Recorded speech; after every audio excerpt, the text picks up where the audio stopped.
Threshold value of glucose. Threshold value of glucose is 180 milligrams per 100 ml of blood. Per 100 ml of blood, 180 milligrams of glucose is there. It is a threshold value. If this value increases, if this value exceeds, then the glucose begins to appear in urine. Then the glucose begins to appear in urine, right? Yeah, this is the threshold value of glucose. We are discussing the mechanism of selective reabsorption and secretion at different segments of the nephron at PCT completed. Now in loop of Henle or in Henle's loop. Henle's loop. The reabsorption in Henle's loop is minimum. Reabsorption in Henle's loop is minimum. However, it plays a very important role in the maintenance of osmotic gradient in the medullary interstitium, because here very long loop of Henle is present. If long loop of Henle is present, that nephron is called as juxtamedullary nephron. We have discussed the differences between what is that cortical nephrons and juxtamedullary nephrons, right? So the cortical in the juxtamedullary nephron, the loop of Henle is very long and which dips into the medulla. So Henle loop play very important role in the maintenance of increased osmolarity towards the inner medulla. See this here, 300 milli osmol per liter. Here 600 milli osmol per liter. Here 900 and finally 1200 milli osmol per liter. See, the concentration of the interstitium increasing from cortex to medulla.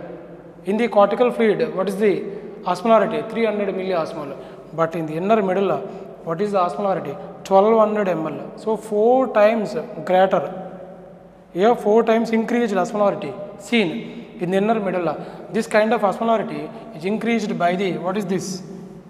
Henle's loop, right? Henle loop has 2 important limbs. This is descending limb and this is ascending limb. Yeah, this is descending limb.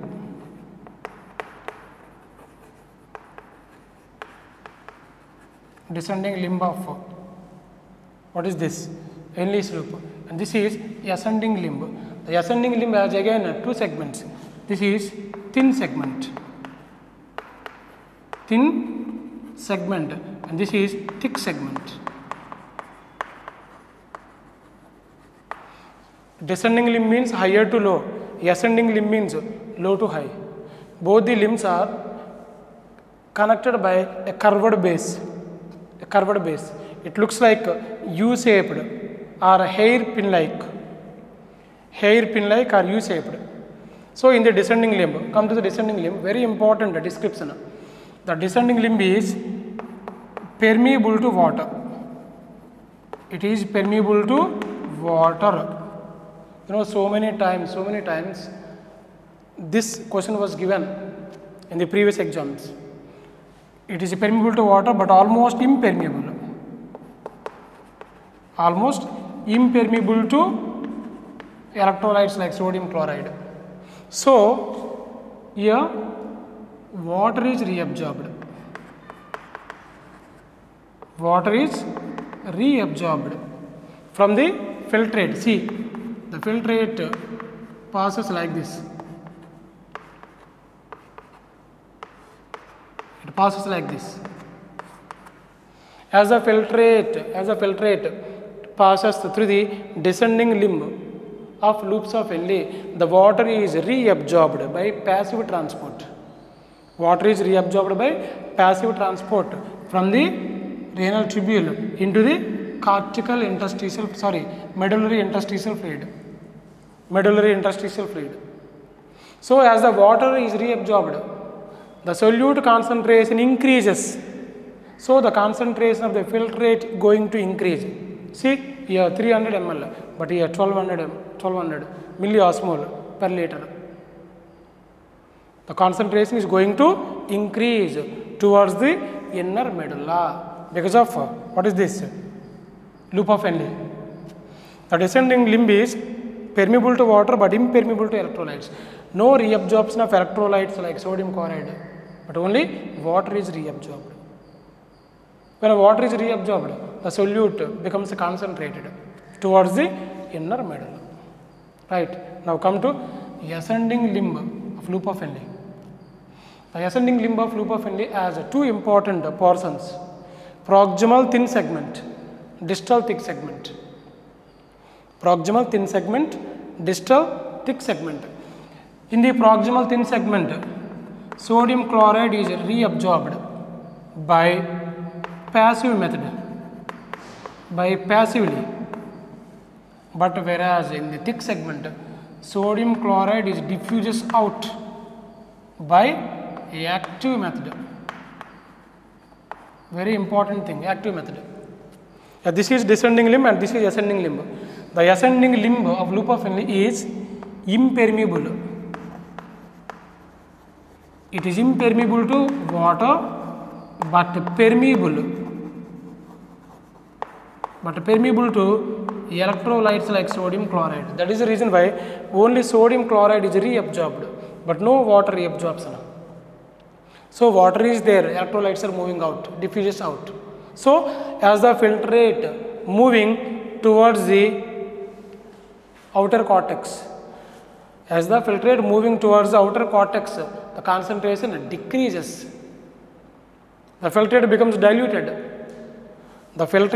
diluted towards the cortex, but the filtrate becomes concentrated towards the medulla because of descending limb. Because of ascending limb, the concentration of the filtrate decreases, becomes diluted. Why the filtrate become diluted? Due to reabsorption of electrolytes. To where? To medullary interstitium from the renal tubule. Due to the reabsorption of the electrolytes towards the inner medulla, the filtrate becomes diluted towards the DCT or towards the cortex. Right? Yeah, this is about reabsorption of loop of Henle. But one more thing, loop of Henle, very long loop of Henle found in kangaroo rat. We have discussed about kangaroo rat in ecology lesson. Very long loop of Henle. Because kangaroo rat is a desert. It is a desert mammal. There is a scarcity of water. It cannot drink water. But it depends on oxidation of fat, internal fat, for its water requirement. At the same time, it can excrete very concentrated urine.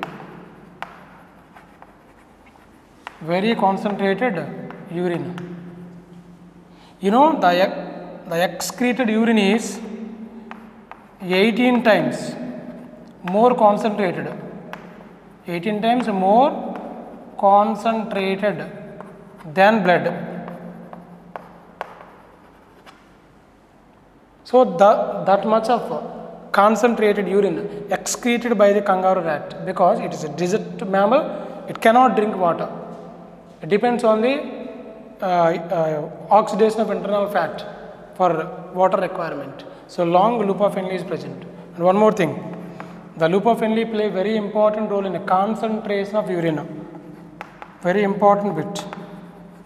It play a vital role in concentration of urine. Right? Not only PCT. What is this? Loop of Henle also play important role in the reabsorption of water. Remember. So here reabsorption of water occurs in unconditional, unregulated fashion. I told you, 85% of the substances from the filtrate are reabsorbed by unregulated, constant unregulated fashion in both the PCT and what is this, loop of Henle, particularly descending limb of loop of Henle. So here water reabsorption also takes place by passive transport. So concentration of urine occurs in the loop of Henle. The loop of Henle from NCERT, the loop of Henle primarily helps in increased osmolarity. It primarily helps in increased osmolarity in kidney interstitium. That is from 300 milliosmol per liter to 1200 milliosmol per liter, right? So it is primarily responsible for increased osmolarity in kidney interstitium. That is from 300 to 1200 milliosmol per liter. So concentration of urine takes place. And one more thing, if the loop of Henle is removed from the mammalian nephron, dilute urine excreted out. If the loop of Henle is removed from the mammalian nephron, more dilute urine going out. Important objective. Please write down.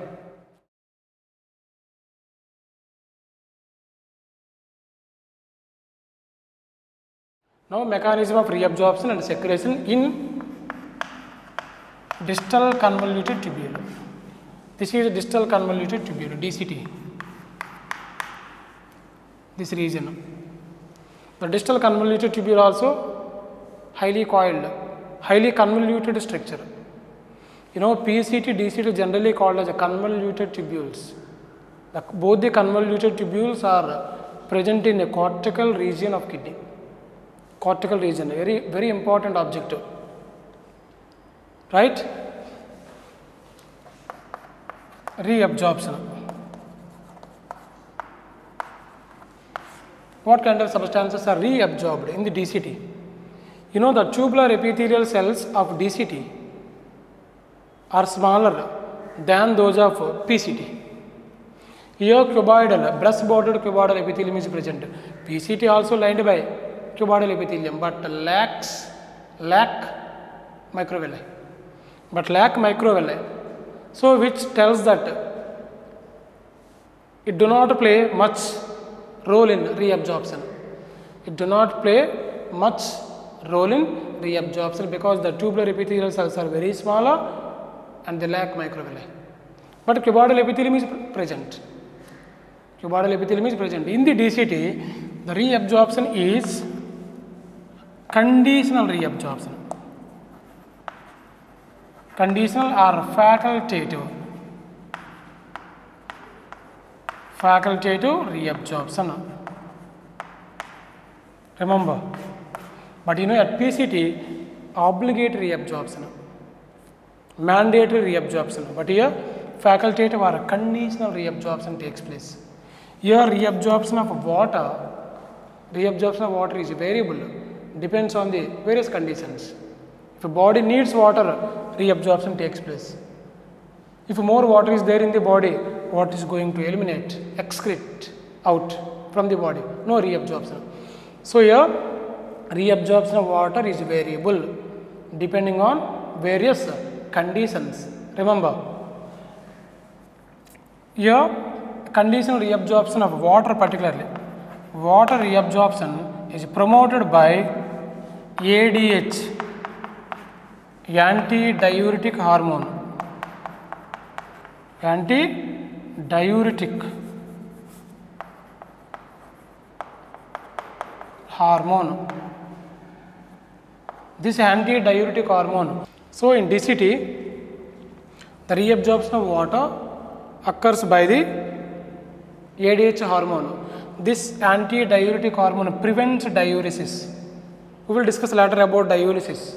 It is produced by the neurohypophysis of pituitary gland. Neurohypophysis. antidiuretic hormone, also named as vasopressin. Vasopressin. So the ADH hormone promotes reabsorption of water from the DCT. DCT also helps in reabsorption of sodium chloride and HCO3 minus. HCO3 minus. So DCT not only helps in reabsorption of sodium chloride, water and HCO3 minus, but here the reabsorption of water is variable, depends on various conditions. If there is a water scarcity in the body, then ADH hormone is produced, which promotes reabsorption of water at DCT. If there is a plenty of water in the body, no ADH is required, no ADH is secreted and no reabsorption of water, then more dilute urine passing out. More dilute urine. Right. Now, DCT not only helps in reabsorption, it also helps in the secretion of H plus ions, K plus ions and ammonia. So thereby the DCT helps in maintenance of,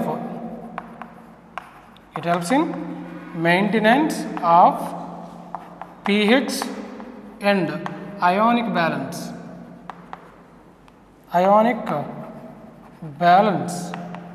of body fluids.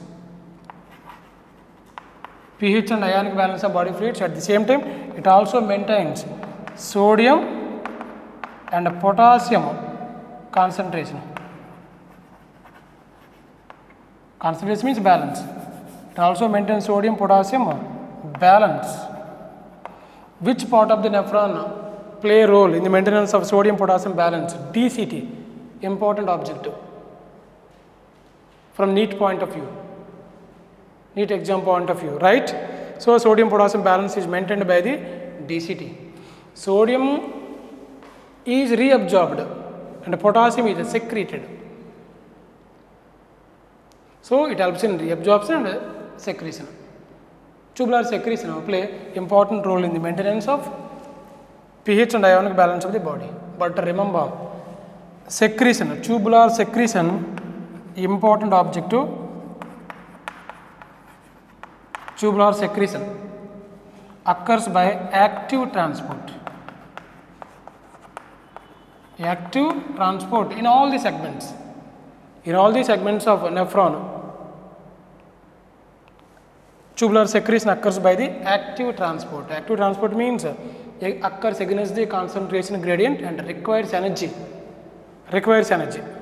Right. This is about tubular reabsorption and secretion in DCT.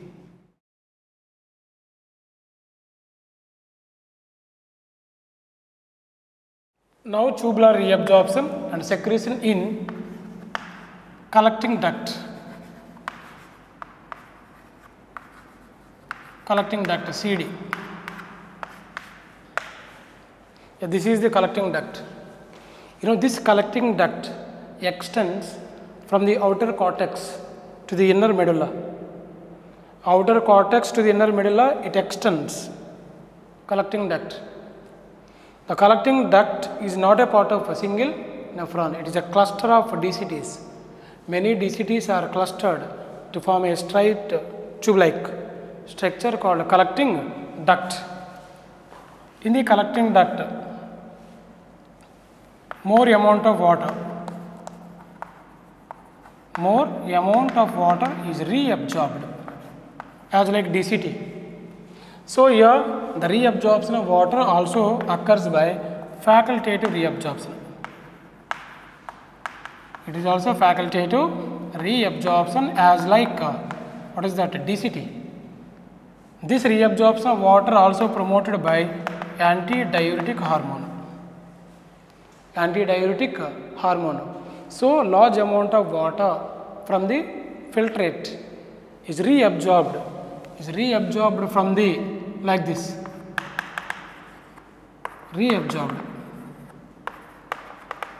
from the filtrate to the interstitial fluid.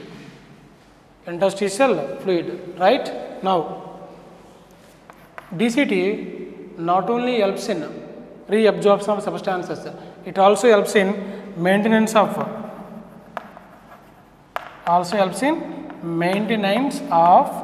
pH and ionic balance. pH and ionic balance of blood, of body fluids. In what way it helps in maintenance of pH and ionic balance? It also helps in tubular secretion. It secretes H plus ions and K plus ions like this. See clearly, it secretes H plus ions and K plus ions into the filtrate. And the most important point, small amount of urea is reabsorbed.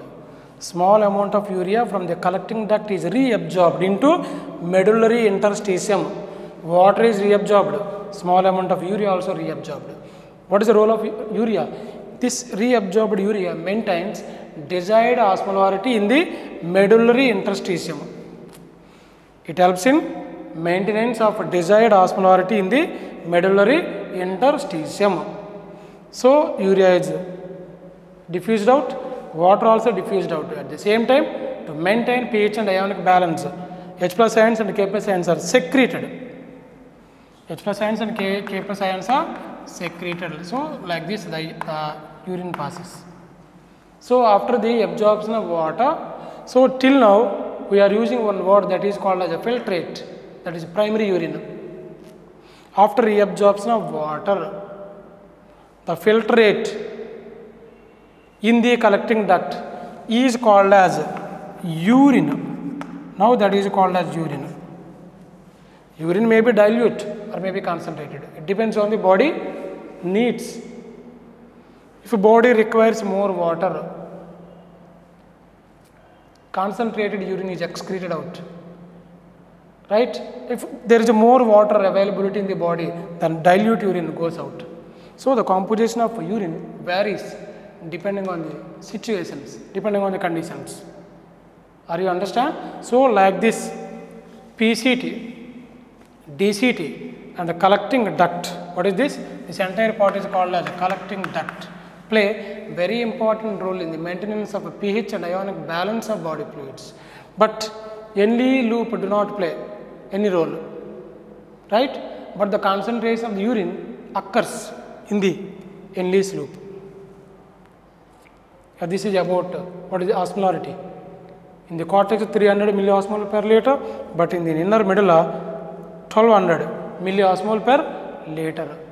From cortex to medulla, concentration increases. From the medulla to cortex, concentration decreases. So like this, different segments of nephron play very important role in the osmotic gradient, right?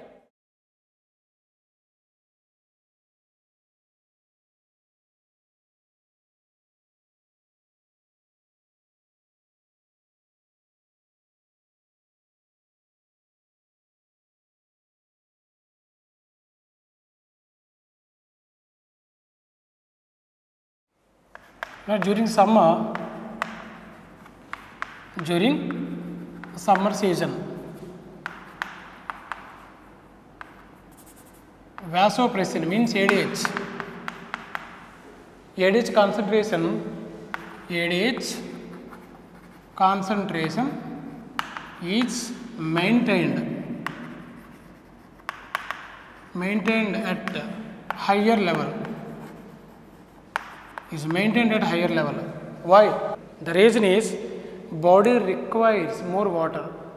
We tend to lose more water due to sweating, no? So body needs water. So ADH hormone is secreted and which prevents excessive loss of water from the body during summer season. Whereas during winter season, ADH concentration is maintained at a lower level. ADH concentration is maintained at lower level because body do not require much water. Generally more urination occurs during winter season. Body activities decreases and the requirement of water also decreases. So ADH concentration is maintained at a lower level. These two sentences are very important. Now I am going to discuss about osmotic gradient. Osmotic gradient at different regions of nephron. Different regions of nephron. Very important description, please everybody note down clearly. In PCT, filtrate. Filtrate is hypotonic to cortical fluid or cortical interstitium. Cortical interstitium or cortical fluid. Same, the filtrate is isotonic. The filtrate is isotonic to blood plasma. Isotonic to blood plasma. Next point. In descending limb of loop of Henle, descending limb of loop of Henle, filtrate is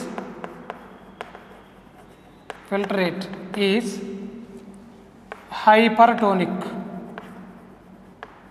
Filtrate is hypertonic to blood plasma. Hypertonic to blood plasma. Right. Next. In ascending limb of loop of Henle, ascending limb of loop of Henle, filtrate is hypotonic. Hypotonic to blood plasma. Hypotonic to blood plasma. Next point. In distal convoluted tubule, again the filtrate is isotonic to blood plasma. Isotonic to blood plasma, as like PCT. In collecting duct,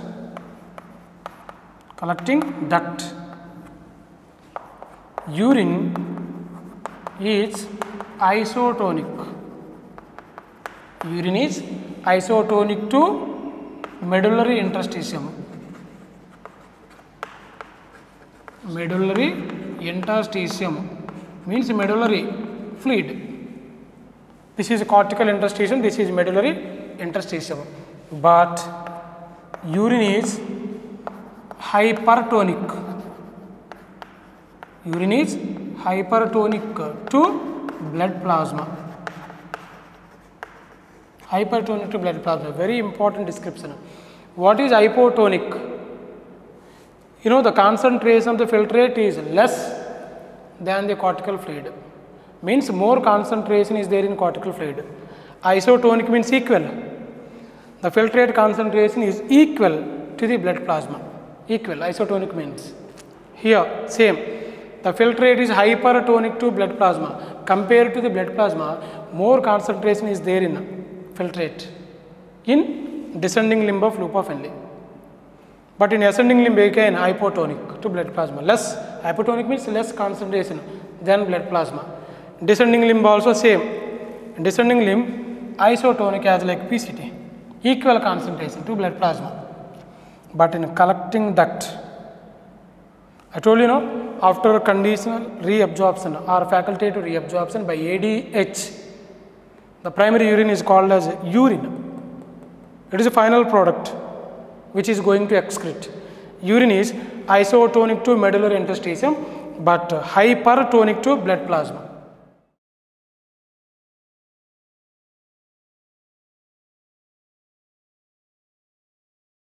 Now we will be discussing with mechanism of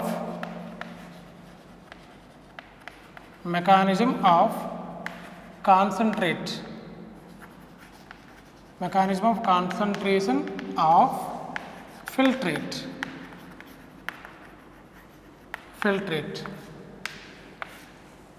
So in the concentration of filtrate, two important structures play vital role. One is loops of Henle.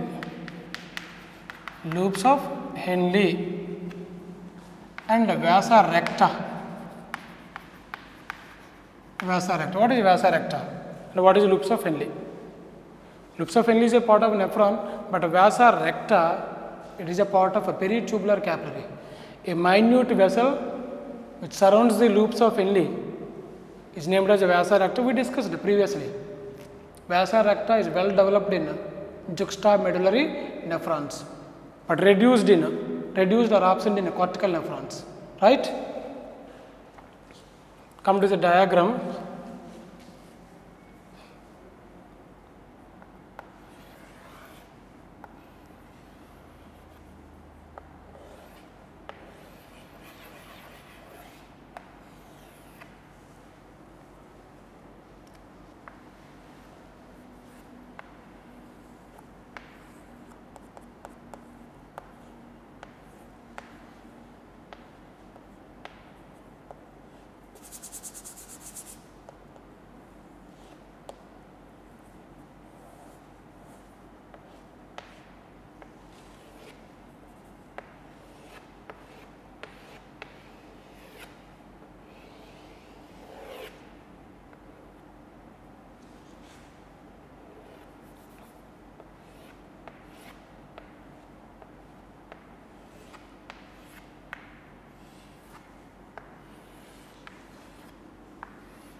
This is Vyasa recta. This is nephron. Now, Vyasa recta and the loop of Henle of nephron play very important role in the mechanism of concentration of filtrate. In what way they help in concentration of the filtrate? See diagram clearly. This is descending limb of loop of Henle and this is ascending limb of loop of Henle. You know peritubular capillary, this Vyasa recta surrounds the loop of Henle. In the first diagram in previous lectures we have discussed structure of the nephron along with the peritubular network. A portion of the peritubular network present around the renal tubule is called as Vyasa recta. So, this structure lies here, but we separated for our easy description. For our easy description, we separated two structures. Actually, this structure lies on this. But remember, this is descending limb of Vyasa recta and this is ascending limb of Vyasa recta.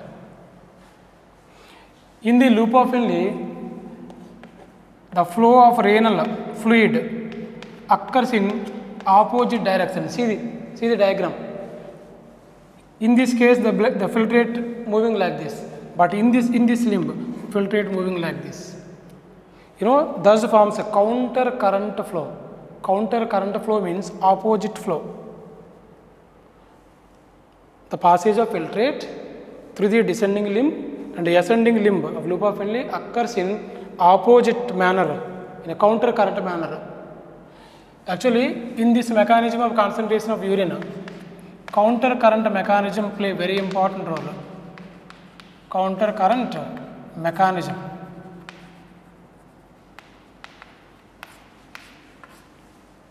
Counter current mechanism play a vital role in the concentration of the filtrate. You know, this is outer cortex, and this is medulla, outer medulla, and this is inner medulla, right? Listen, come to Vyasa recta, the blood flows in the two limbs, in the descending limb and ascending limb of Vyasa recta also occurs in opposite manner, that is like this. See, So here the blood moving like this, here the blood passes like this. It is also called a counter current mechanism. So both vasa recta and loop of Henle shows counter current mechanism. At the same time, both is in close association. The proximity of vasa recta and loop of Henle and movement of filtrate in the nephron and movement of blood in the vasa recta going to play very important role in the increasing of osmolarity towards the inner medulla. Towards the inner medulla. Here 300 milliosmol per liter. Here 600 milliosmol per liter. Here 900. Here 1200 milliosmol per liter. Again I am repeating, the close proximity of, close proximity means close association of Henle's loop and vasa recta, at the same time counter current movement of the filtrate and blood in them helps in maintaining of increased osmolarity towards the inner medulla or towards the medullary interstitium. Here the movement of both the fluids, here filtrate, here blood, occurs in opposite manner. So that mechanism is called as a counter current mechanism. Same structure lies here, which tells the descending limb lies on the ascending limb of what is this? Loop of Henle. And the ascending limb of vasa recta lies on the descending limb of loop of Henle. So this structure lies here and this structure lies here. Here two important substances play in the increasing of osmolarity towards the medullary interstitium or osmotic gradient. What are those two substances? One is urea, second one is sodium chloride. These two substances are going to play very important role in osmotic gradient. Osmotic gradient in the interstitial fluid of the kidney, sodium chloride and urea, right.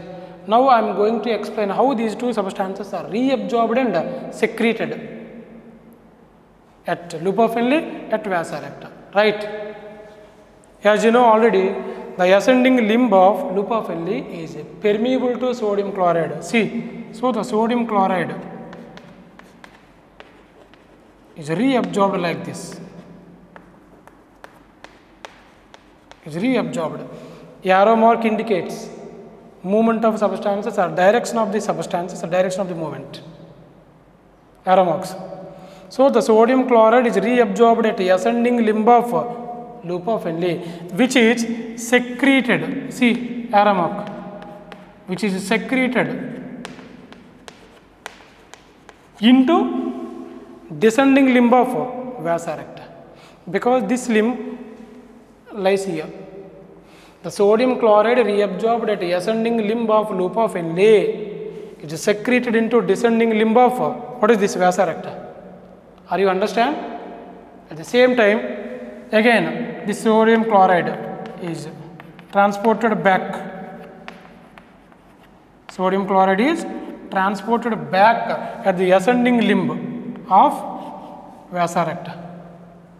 The same sodium chloride, here sodium chloride is secreted into the descending limb of vasa recta, but here transported out.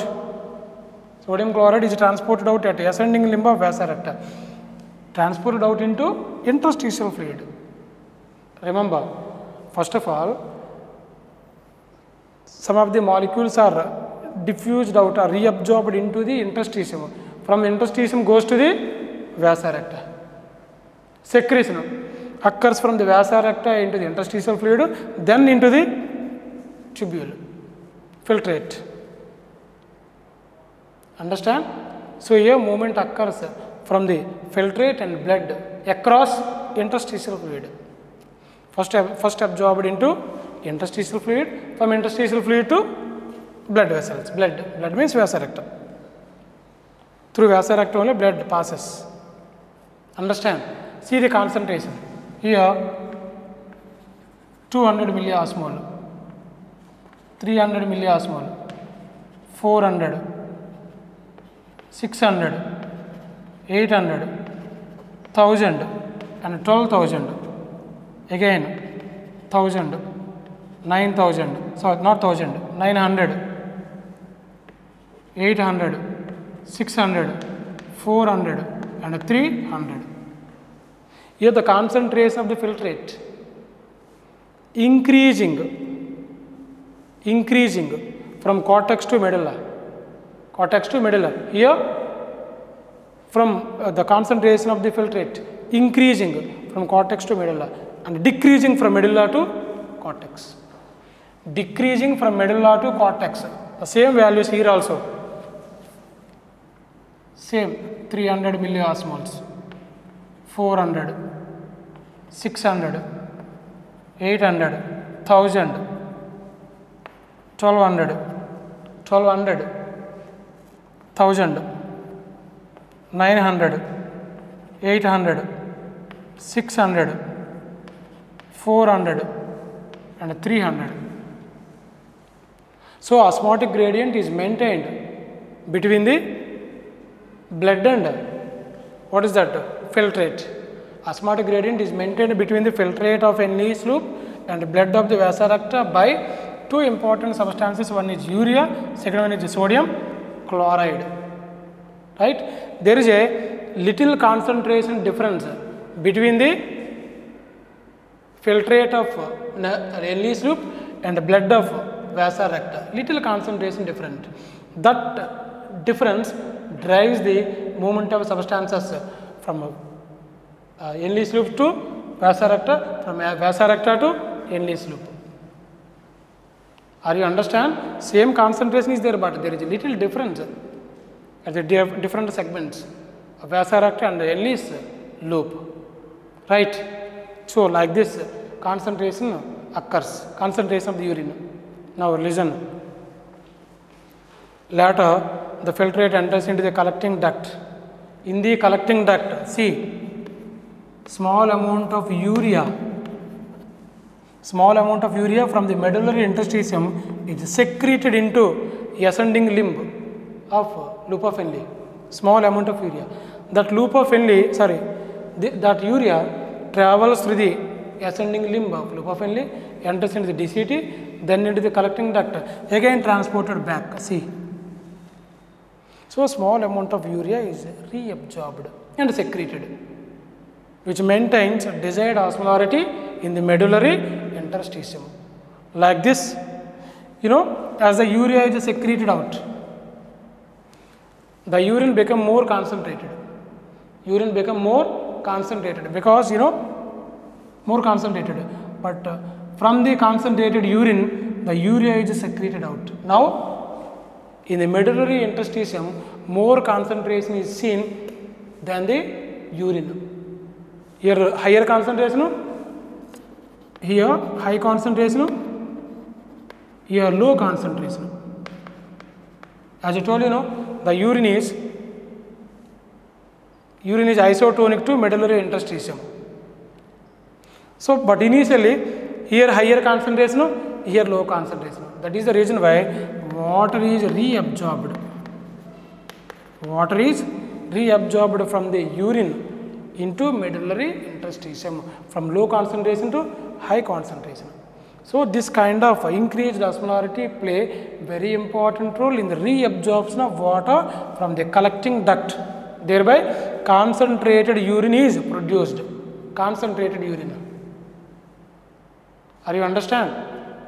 So thereby concentrated urine is produced. So till now we have described the transport of substances like urea and sodium chloride from filtrate to the blood of vasa recta. This kind of transport of substances is maintained by a specialized mechanism formed by both vasa recta and loop of Henle. That mechanism is called as a counter current mechanism. The two limbs of loop of Henle acts as counter current multiplier system. The two limbs of loops of Henle act as a counter current multiplier system. So this kind of a counter current mechanism helps in maintenance of osmotic gradient between the blood and urine.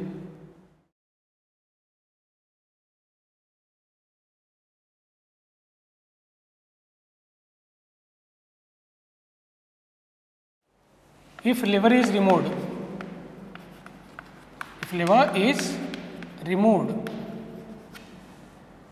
ammonia concentration is going to increase in blood. If liver is removed, ammonia concentration is going to increase in blood. Reason is ammonia is converted into urea or uric acid in the liver only, right? Second thing, nephron. What is the another name of nephron? Uriniferous tubule. The uriniferous tubule mainly concerned with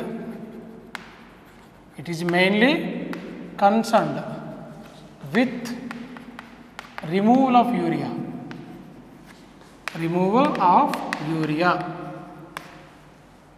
Mainly concerned with removal of urea. And one more thing, the most important point, listen carefully. Most abundant,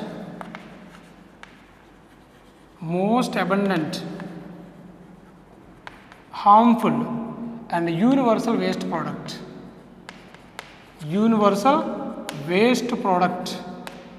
Is what is most abundant, universal, harmful waste product?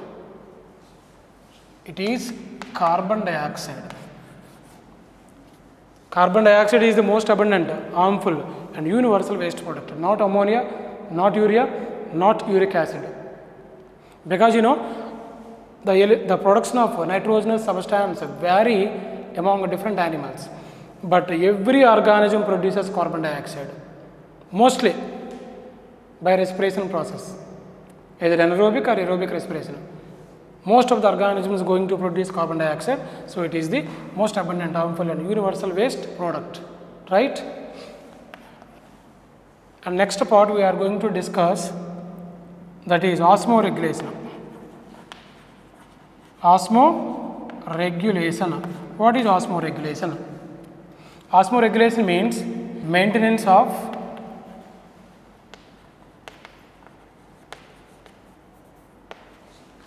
water and salt balance. Maintenance of water and salt balance.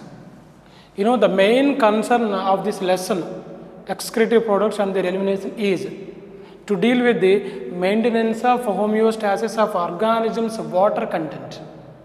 The main concern to deal with this lesson is to maintain the homeostasis of organisms' water content. This can be maintained by the excretory organs.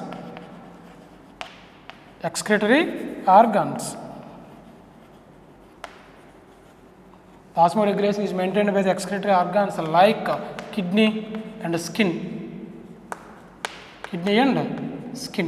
Osmoregulation. The water balance and salt balance is maintained by the involvement of certain hormones. The water and salt balance in the urine is maintained by the involvement of certain hormones like ADH, aldosterone, and one more thing, hypothalamus. Hypothalamus is a part of brain. Aldosterone, ADH and hormones of hypothalamus are going to play a very important role in the regulation of water and salt balance in the urine.